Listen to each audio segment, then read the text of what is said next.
Yeah, and we are live. For those of you all who are new to my channel, my name is Michelle, aka the Ignited Teacher. And what I do on this channel is I help math teachers to close gaps so that they can see at least 1 year's growth at the end of the school year. So thank you for those who are watching live and those are that are going to be watching this on the replay. So, thank you for being a part of my community. Some of you all have been with me since the beginning, and we're rocking and rolling because it's been a rough year for public educators, and I'm here to help with doing all that I can do to help you all be successful under the circumstances we call 2026. So one way that I help teachers is I provide a weekly workshop teaching math teachers how to implement my four-step process called the math intervention cycle.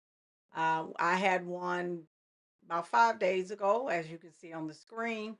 If you are interested in my workshop, I teach the math intervention cycle weekly so that teachers can understand how to close gaps using a cycle instead of depending on a program or anything else to help you to close those gaps, because I can tell you, as a 26-year veteran math educator, that doesn't work. Because what if you leave a school district and you have to leave that resource behind? And f- math intervention and gap closing is about meeting the students where they are and using their data to move them forward, not data that was collected at the beginning of the year or based on test scores, but actually your skill set to help move those students along. So if you're interested in that, I'll drop the link in the comment section. So I'm glad that you all are here today, because a lot of times teachers don't understand that reteaching isn't the problem. Reteaching the wrong thing is definitely the problem. So, in today's live stream, I'm going to show you how to diagnose the root cause in minutes. Now, some of you all are new to the profession and new to teaching. I have had some people in my Math Intervention Academy and my Gap Closers membership, which is a $7 membership where I provide the strategies and how to teach these skills that students are really struggling with, like place value. I see that over and over again. I don't care what grade level I teach, there's always an issue with that number and operation strand. So that's what I provide in the Gap Closers membership. It's $7 a month. If you're interested, it's in the link of this description of this live stream. So, um, where it begins, and let me move on to there. So, how does it begin? It begins with this cycle: assess, diagnose, reteach, and reassess. It is not anything else than that. And in this day and age of high stakes testing, we believe that assessing means to give a test. That is not what it means. When you go to the doctor and they say, I'm going to assess your situation, they're not giving you a test. That means that they are looking at your vitals, they're looking at all of these things to come up with a diagnosis, which is the same thing we do in teaching.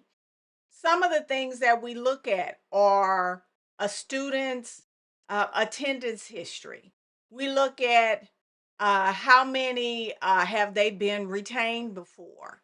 We look at reading levels. We take a holistic approach. And then there are two types of assessments. There's that written assessment, And there's the anecdotal note. If you have ever talked to a doctor, and most of us have, the doctor will ask you, well, how long have you had these symptoms? It's the same thing with assessing. We have to use the stories that our students have or come with, the kids that are sitting there. You have to use what you see, because in this day and age of this scripted curriculum and all of this extra stuff, people would like to have the public think that teachers don't know what we're talking about. And that's the furthest from the truth. Scripted curriculum is not a substitute for your content knowledge. You still have to learn the math, because there's no curriculum, Eureka, or any of those curriculums or math resources, because they're not curriculum, that can close a gap better than a teacher. That is something that will never ever be able to be replaced. So the assess and the diagnose, and that's what we're focusing on today. Assessing is really not hard. It's what you see based and maybe some tests that you have given. It is never standardized tests. So let me hop into this diagnose part. Diagnose is, I'm going to tell you what it is and what it isn't. So it's not more tests, more data, and more stress. That's what diagnose is not. What it is a quick check to identify the first broken link. And it's a promise that my promise is that you'll leave with a repeatable routine. I have been using this 4-step cycle the majority of my career. I don't depend on tests or standardized tests. And I keep saying that over and over, like a broken record or song, that please do not use standardized tests to determine whether or not your students are you're closing gaps, because those standardized tests are manipulated. They are used to, they're hard. That's just the bottom line. I can't say anything about that. They're used in a way that it may be dual coded, meaning it has other skills in there. Intervention is about meeting the kids and closing gaps with skills and concepts. So, the first step, you have to look at your students' work. Now, if you're in high school, you're going to sort the students into high, medium, and low. And you're going to look at those characters, because generally the kids have the same characteristics. It's not something that you're going to have to really guess about, especially if you've been teaching a while and you may be moving over to mathematics. But if you've been teaching, your high, middle, and low kids are generally going to have the same characteristics. And if you see me looking over, I'm looking at my notes because I can get on a tangent. So when you are diagnosing, you're looking at the student work, and we're not talking about an answer sheet. You have to look at the kids and how they are working the problems out. If you're not doing that, you're not going to close gaps. I'm telling you, you're not. It's not a scantron. It's not looking at whether they got it right or wrong. You're looking at how they're solving these problems. So if you're one of those teachers, and I can say this, I'm tutoring a student. She's a high achieving student, but she has, unfortunately, a teacher that does not stress the importance of showing their thinking. And I say that instead of showing their work, because showing their thinking is helps the kids to understand, I'm showing on this paper how I'm processing this from here and then onto the paper. The work starts in the head, or in the mind. It doesn't start on paper. The paper and what you see the students write is a result of the thinking. So there are four root cause buckets. And when we're talking about diagnosing, so the first one is a concept gap. And a concept gap is they don't understand the why. And we see that, excuse me, all of the time in the vertical alignment, especially in place value. We see that all the time. And we also see it in fractions. The second root cause is the prerequisite. They're missing an earlier skill.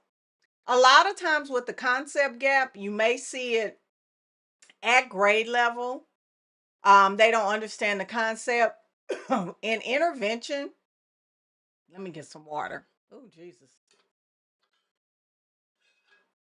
In intervention, that's where we meet the kids at. We meet them at that earlier skill that they are struggling with. The next one is a procedure or strategy. So they know the concept, and this is what the student that I'm tutoring, they struggle with this too. They know the concept, but they can't execute it reliably. They can't do it all the time. So sometimes they'll get it right and sometimes they won't. So that's part of their issue. Then the last one is language representation gap. This is vocabulary, word problems, and models.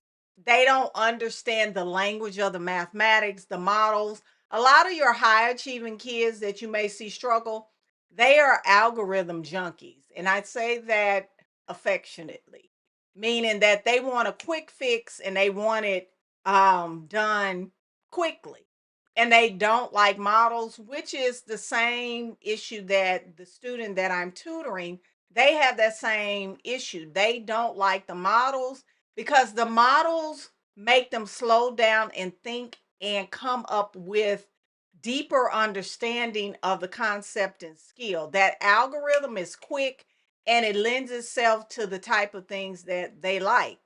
Your high achieving kids will move on quickly. So I'm going to go ahead and switch. Let me move this up. Oh, my little thing is in the back. Let me move myself up. Mm, Why am I not up at the front? Oh, there I am now. Very good. I don't know how that happened. So I'm going to move this to the side. And I'm going to give you a demonstration on these errors. So the first one is a concept gap. So the students may add the denominators in a fraction. So say for instance, we have 1/2 plus 2/3. And then you have the students say, oh, I know it. It's 3/5. This is a concept gap. And remember, a concept gap is when the student doesn't understand the why behind it. And if they're adding these denominators, that means that they don't understand that they have to find a common denominator. And these parts are thirds, and you're trying to add halves and thirds together, but they don't understand the concept along with the procedure to solve this problem. The next one is the student can't regroup in subtraction. Now, this is one we see all the time. So 236 minus 18. So you'll see some of the students say 2, and then you have 2, 2. This is a prerequisite skill, especially at the in fourth grade and higher. Now, for third grade, this is not a prerequisite skill because it is a skill that is taught at that grade level. Students learn how to regroup with subtraction in third grade. So if you're a third grade teacher, this is going to be a concept issue. And I guess I need to say that this is a concept issue at grade level because it's taught at that grade level. This would be a concept issue at fifth grade because it's taught at fifth grade. But if the child is in sixth or seventh grade or beyond, it will be a prerequisite skill. So you definitely have to use your vertical alignment to see where these concepts are taught at. And the last one is a language representation issue. So, say for instance, and this is a real simple one. The word in the problem is to find the difference. And the student adds. Then you know there's a language representation issue. Okay. So I showed you all three. It was the concept gap, the prerequisite skill gap, and the language representation gap. This is a word problem issue. For example, like with the student that I'm tutoring, they have this issue as well. They have never been taught a problem solving strategy. And we'll see that with a lot of students. I know when I was teaching fifth grade, and the student that I'm tutoring is also in fifth grade, there's no problem solving strategy. It is a must for students to have a problem solving strategy. It's a must. And if you don't have a problem solving strategy and your students are struggling students, I do have a mini course on redraw right. I adapted it to support struggling learners who are struggling with reading. So this could help your English language learners. It can also help your special ed or 504 dyslexic students. So just to recap, we're talking about concept gaps, prerequisites gaps, language gaps, and a procedural gap. And those, I didn't show you a procedural gap.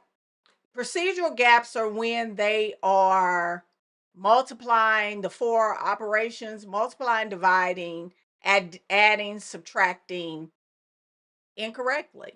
That's it. Those are procedures, algorithmic issues that we have. And a lot of our students are there. Like I've had fifth graders who have procedural gaps because addition was backward, like just really not having good foundation with the four operations.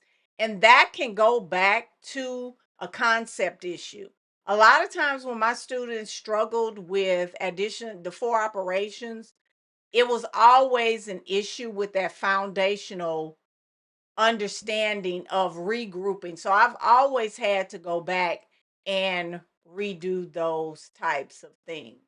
So you're probably wondering, well, how do I address these gaps? Well, the first thing is you have to assess it. And here comes that process. It's always the same. You have to same procedure or cycle that math intervention cycle. So you assess it. That means that, hey, I see that my student is adding the denominators together. Yes, you see that. Nobody has to tell you that. So that's the assessment. So then you diagnose it. Find out through conversation whether you have a conversation with the student or you're doing a student work analysis. Find out why that student is doing that. That's the diagnosis part. And then you reteach it based on those two parts. And that's why a lot of teachers are reteaching the wrong things. You should not be reteaching measurement. Measurement is an issue in fourth and fifth and beyond because there's a procedural or conceptual issue in the prerequisite skill. That's not something you reteach because those other skills that are in measurement are addition, subtraction, multiplication, and division. So if there's an issue there, look at those issues. And I have seen teachers do intervention on measurement. That's not what intervention is for. Intervention is for those overarching themes for your grade level. So, for instance, third grade, addition, subtraction with regrouping, fractions. Those are your skills. Problem solving. Problem solving for all grade levels can be an intervention skill. And that's what this live stream is about. It's about not teaching the wrong thing.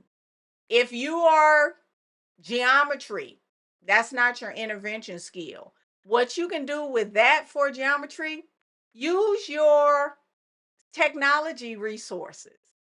If you know that through assessing and then diagnosing that your students are having an issue with that, you have IXL. You can put on specific things and have the kids practice that. That is a supplement. It doesn't supplant learning, but it helps. But those overarching themes like place value, kids should never be on a technology platform when you find out they're struggling, unless it's in the independent practice part and you have retaught it. So that's all I have for you today. And I hope that this live stream was helpful. And if you want to learn more about my math intervention, and I hate when this comes on. Let me stick it up here.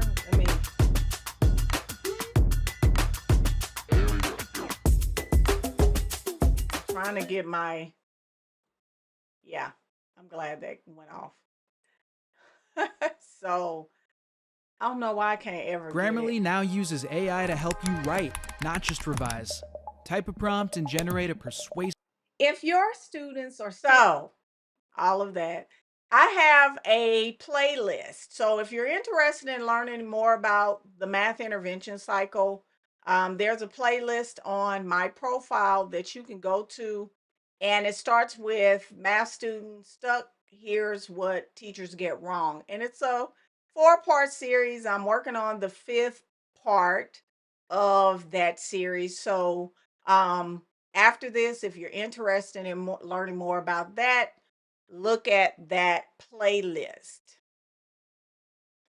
So if you think that you're ready, you can join my Math Intervention Academy. The link is in the description of this live stream, and you'll have me to help you through understanding and how to close these gaps. Gap closing is not something that you want to address alone. With the many teachers that are being driven out of public education, a lot of teachers do not have support. I have seen it firsthand. And you know that it's an issue when you have a whole bunch of new teachers, no disrespect to the new teachers, and your principal is new too. So if that is your situation, joining the Math Intervention Academy will be your best bet. So you can have somebody that you can say, hey, I need help with this. So you can find the link to that, my Math Intervention Academy, again in the description of this live stream. So thank you so much for joining me, and I hope to see you all in my next live stream or in the Math Intervention Academy. Bye bye.